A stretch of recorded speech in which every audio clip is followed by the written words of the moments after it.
Alright, hey dudes, we have an unboxing. Hopefully you put your guess in down in the comments. I think I'm going to do that from now on with all the unboxings. I think that's kind of fun.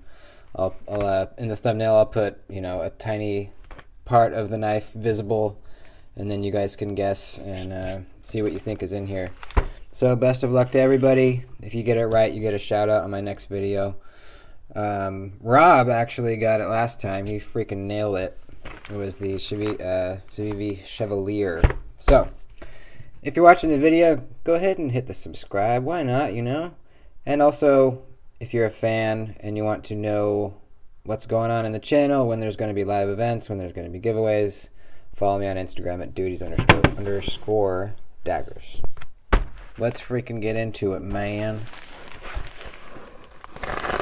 I've wanted this knife for quite a while. And I actually had the mini version of it and loved it until I actually had to sell it because I had some bills. I sold it as a bundle with some other knives, but I really freaking loved it. I wish I could have kept it. So I'm really excited to see this full-size version. It is a CJRB. What do we got here? Shipping information. Alright. It's a CJRB. CJRB makes some really cool knives. I have a couple that I really like. Let's go ahead and open her up. Oh yeah. It's the More Malaya, or Mylea. I call it the Malaya. Oh yeah. Awesome. Oh baby, that looks good, man. Green G10 and that gold pivot collar and gold thumb studs. Dang, that is good looking.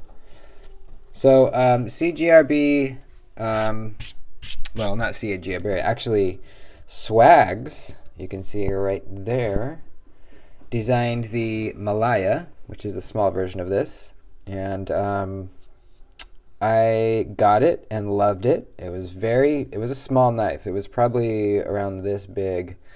It was really snappy, really fidgety, good blade shape, and I really liked it. So, a little while later they came out with the More Malaya, and I've always wanted to get one, and I finally did.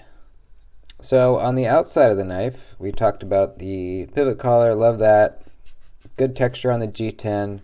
We have a lanyard post here. We have a deep carry pocket clip. It's not inset, but it does have flat screws, so that's good. No torques on this side, so I'm assuming this doesn't spin over here. I kind of wish they would have done that the other way around. It would have looked cool to have the smooth pivot on this side. I wonder if I can switch that. Alright, it's a front flipper, and it's got thumb studs, so let's do the thumb studs first. Oh yeah. Okay, yep. So the original Malaya had a very good detent. Extremely good. And so far, this is the same. Oh baby.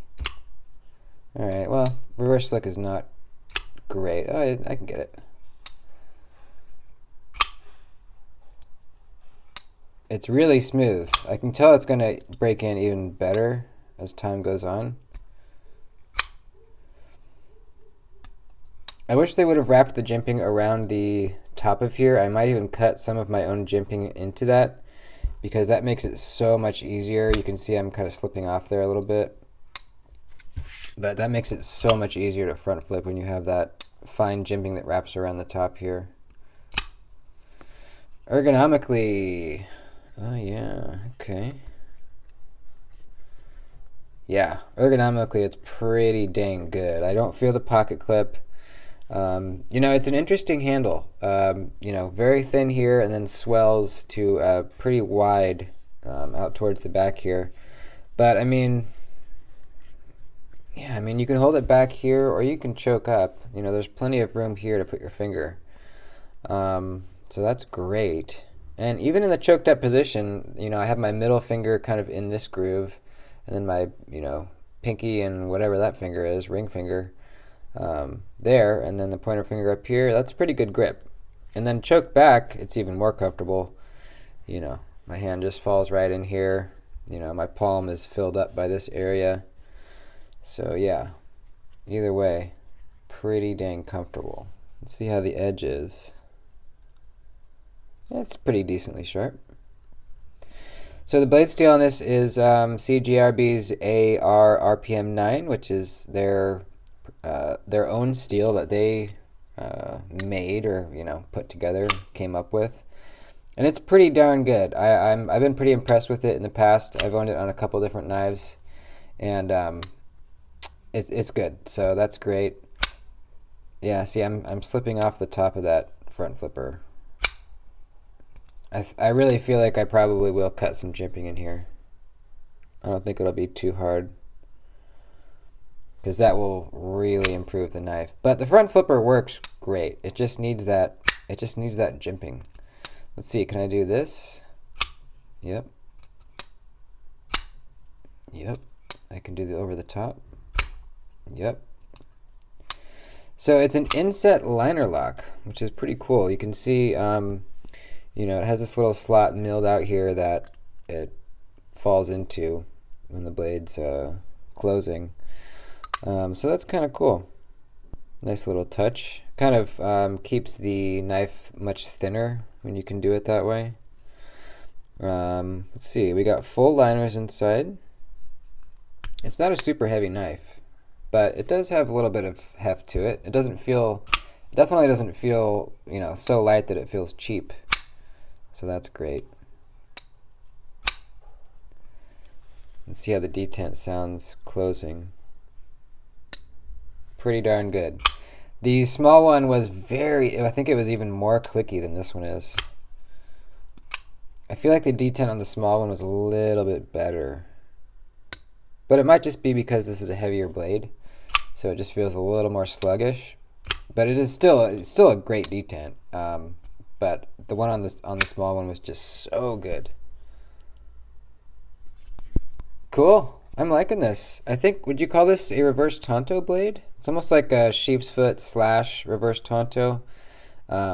Regardless, it is going to be very, very good for EDC. As I own more knives, I'm really realizing, for me, a sheep's foot or maybe a Wharncliffe is really perfect for my EDC. Absolutely perfect. It's got a little bit of belly. But yeah, choking up and putting your pointer finger out here, you're going to get so much pressure down. You're pretty much right over the tip, or close to it.